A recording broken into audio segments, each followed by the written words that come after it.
Class 9 chapter 20 9 অঙ্ক। একটি ত্রিভুজের তিনটি শীর্ষবিন্দু স্থানাঙ্ক হচ্ছে 4, -3, -5, এবং x, y। যদি ত্রিভুজটির ভরকেন্দ্র মূলবিন্দু হয় তাহলে x ও y এর মান নির্ণয় করো। আচ্ছা, তিনটে শীর্ষবিন্দু স্থানাঙ্ক দেওয়া আছে, ভরকেন্দ্র বলা আছে মূলবিন্দু স্থানাঙ্ক কত? 0, 0। তাই সেখান থেকে x ও y এর মান নির্ণয় করতে হবে। আচ্ছা, যদি ত্রিভুজের তিনটে শীর্ষবিন্দু দেওয়া থাকে x1, y1, x2, y2, x3, y3, সেক্ষেত্রে ভরকেন্দ্রের স্থানাঙ্ক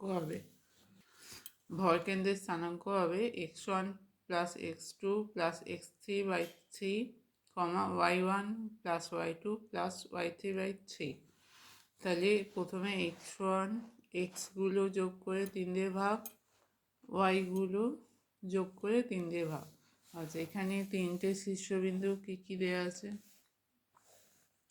প্রথমটা হচ্ছে 4, -3, -5, x, y। 4, -3, -5, x, y। তাহলে ভরকেন্দ্রের স্থানাঙ্ক কি হবে?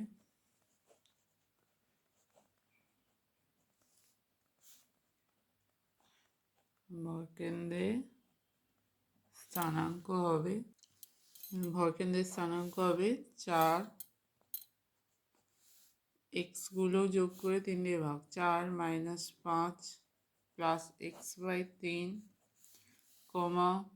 y গুলো -3 + 2 + y/3।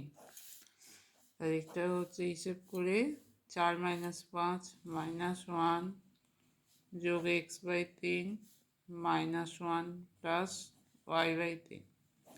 আচ্ছা, এই ভরকেন্দ্রের স্থানাঙ্ক সমান হচ্ছে মূলবিন্দু, তার মানে মূলবিন্দুর স্থানাঙ্ক 0, 0। তাহলে এই দুটো সমান করলে কি হবে? -1 + x/3 = 0 হবে, -1 + y/3 = 0। তাই -1 + x 0 × 3, তাই -1 + x 0-র সঙ্গে 3 গুণ করলে 0 হবে। তাই x সমান হচ্ছে -1, এপাশে গেলে হবে +1। একইভাবে yটা করলে হবে -1 + y 0 × 3, -1 + y = 0, y সমান হচ্ছে 1।